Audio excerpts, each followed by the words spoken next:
So we're beginning week 4 talking about dilations and similarity, but we need to understand what these words mean. So what does it mean to be similar?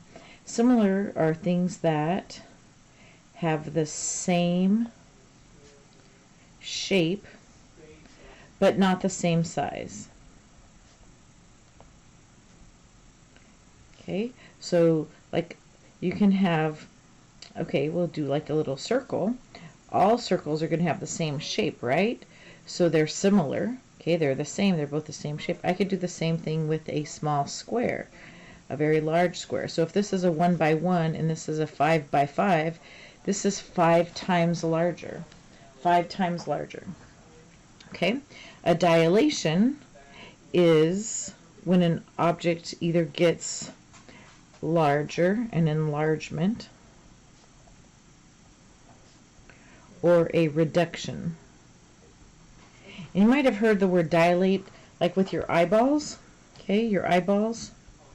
Okay, you know if you're looking in the mirror and you turn on the light, you can see that your pupils get larger, they'll dilate. Or if you turn on the light, you'll watch them get smaller. In fact, this evening or sometime, go in the bathroom and have the bathroom really dark, and then turn the light on and watch your eyeball get bigger. So in this picture right here, if we dilate it from a point of dilation, so we are going to make this figure a little bit larger, and imagine we're stretching it out. And so I'm going to pull A and it's going to be here. So notice A went 1, 2, 3 over to the right and 2 up.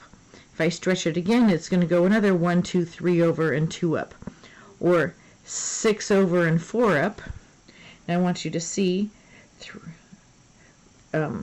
rise is 2, 3 over, and then I do 4 up and 6 over. Those are the same fraction, so the same scale factor.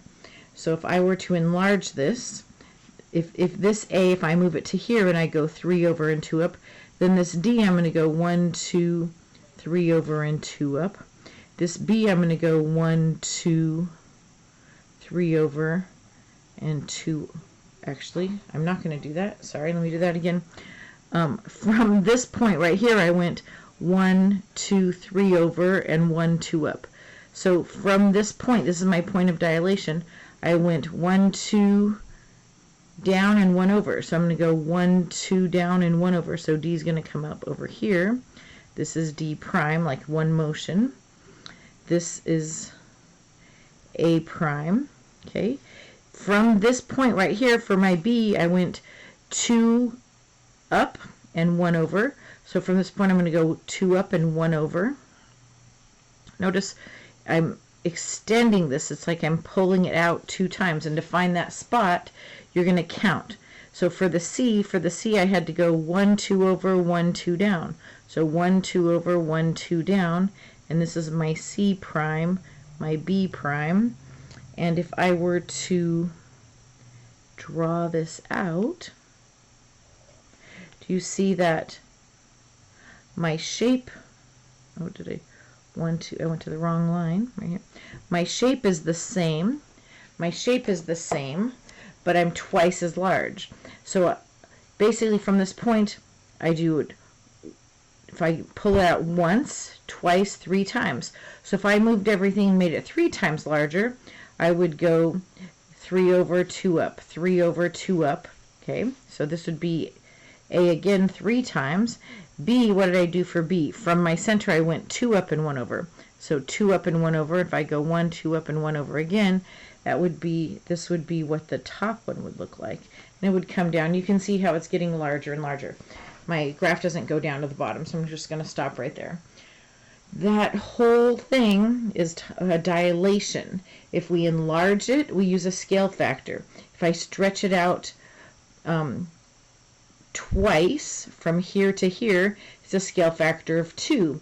If my original figure was what I have in my blue pen and I shrunk it down, this would be half as large.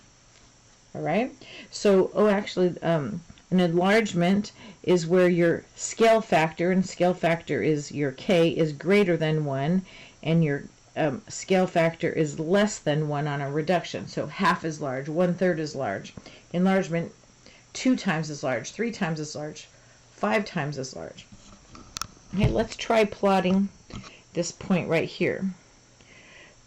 Let's try plotting the triangle with vertices A at 0, 0, B at 1, 2, 3, 1, 2, 3, 3, 4, and C at 3, 0. Okay, this is B, C, A. Using the origin as the point of dilation, this is my origin, enlarge it by a factor of 2. So here's my original one. I'll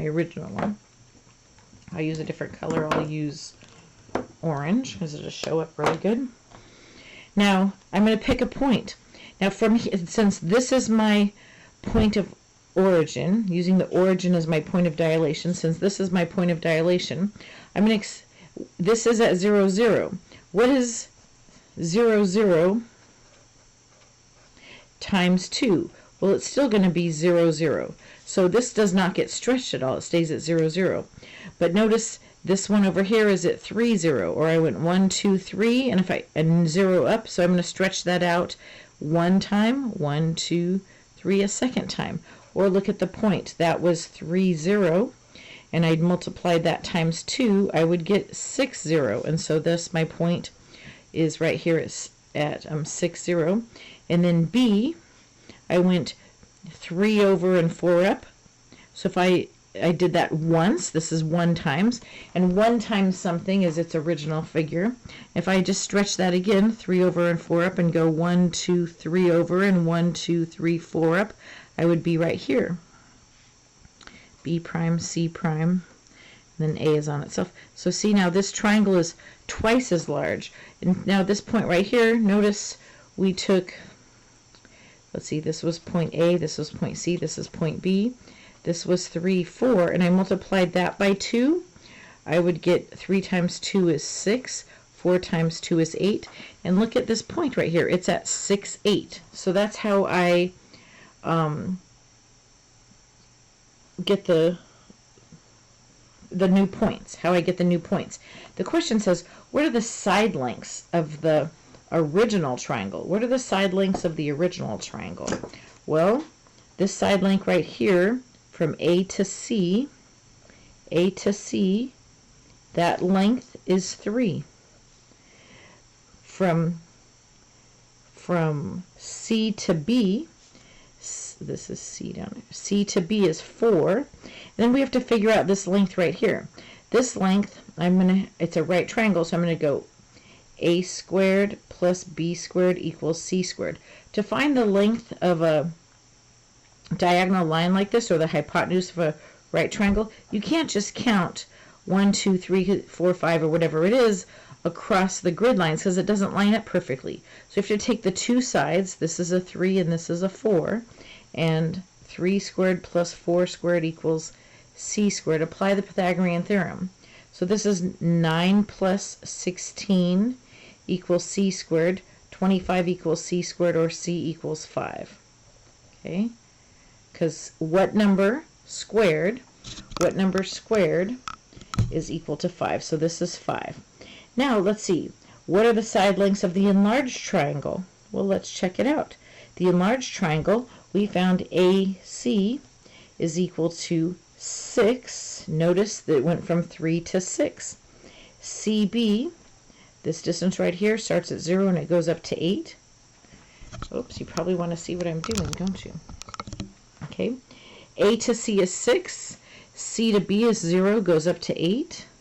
And then what do you think this length is right here? Well, we don't even really have to figure it out you probably already know what it is, but I could figure it out by using the Pythagorean theorem, and I would go 36 plus 64 is 100 equals C squared, and then take the square root of both sides, and I'm going to find out that C equals 10. But we knew that AB equaled 5, and notice what we're doing. 3 times 2 is 6, 4 times 2 is 8. So then AB is 5 times 2 is 10. And the reason I knew to multiply by 10 is because we were told that in this problem, we were going to have a factor of 2 right here. We were told to use a factor of 2. Okay? We were told to use a factor of 2. Okay? So we just double everything. Now it says calculate the area and the perimeter. Okay? Calculate the area and perimeter. Well, and this is of A prime, B prime, C prime. So once you stretch something out, it becomes a prime. If I stretched it again, it would be C double prime. Okay, or if I stretch this again, it would be B double prime. So we just want the area and perimeter of the large triangle right here. So we're going to get the perimeter is the distance around. Hopefully this is reminding you from last year. And we're just going to add the sides. Well, we figured out that 6, 8, and 10. So 6 plus 8 plus 10 equals 14 plus 10 is 24. So the perimeter is 24. But the area of a triangle, remember, is 1/2 base times height. The area is 1/2 base times height. So if I look at this picture, this is the base, this is the height. So 1/2, the base, or the distance across the bottom, is 6. The height is 8. So here we go. We're going to go 1/2 of 6 equals 3 times 8, which is 24. Oh, it happens, this is coincidence, that it happens to be the perimeter is 24, and the area, which is units squared, is 24. That's a coincidence that they are the same. Sometimes they're not. All right? Let's look at the next page. All right? So we have some similar figures here. We have some similar, and we want to create a proportion to show us that they have equivalent ratios. So I have to figure out the side that matches with this side. So do we see that this 8 right here corresponds to this 24? So I can write, and I'm going to put all the information about the little figure on top and all the information about the big figure on the bottom. So this is going to be 8 over 24, and that reduces to 1/3. Well, we want to check to make sure the other sides are the same. See how this 6 and the 18 match up? So the 6 and an 18, again, the little figure is 6 over 18 equals 1/3. So our K, or our scale factor, is 1/3, and they have equivalent ratios. That's what we're looking for. So when we have a problem like this, okay, we still want to line stuff up. We have the little over the big equals the little over the big. So 6 over 72. When we set that up, now we can do cross multiply. So I'm going to get 6x equals whatever 8 times 72 is. So now I'm going to show you a little trick. I don't know what 8 times 72 is. So I'm just going to leave it like that. I'm going to divide both sides by 6. And I know that 6 goes into here, x times. Now what numbers go into both 6 and 72, or 6 and 8? Well, you might see that, was it 6 times 12? Isn't 6 times 12 72? Let's see. 6 times 2 is 12. 6, 72. So 6 goes into 6 once. 6 goes into 72 12 times. So we're going to have 8 times 12 is our answer. 8 times 12. Or 80 plus 24, 106, I think. Let's see, 12 times 8 is 16, 8, oh, only 96. 16, yeah, 96. I was a little bit giving it more than it needed, okay? 96. So we are using the whole idea of proportions. Let me do one more, and then you guys are going to do the bottom by yourself. Right here, do you see that this side right here, this 4 matches up with the 10. 4 matches up with 10, so we get 4 over 10, and then the x and the x plus 9 match up, So the little side is on top over x plus 9. Cross products, 10x equals 4 times x plus 9. And we're going to solve that tomorrow.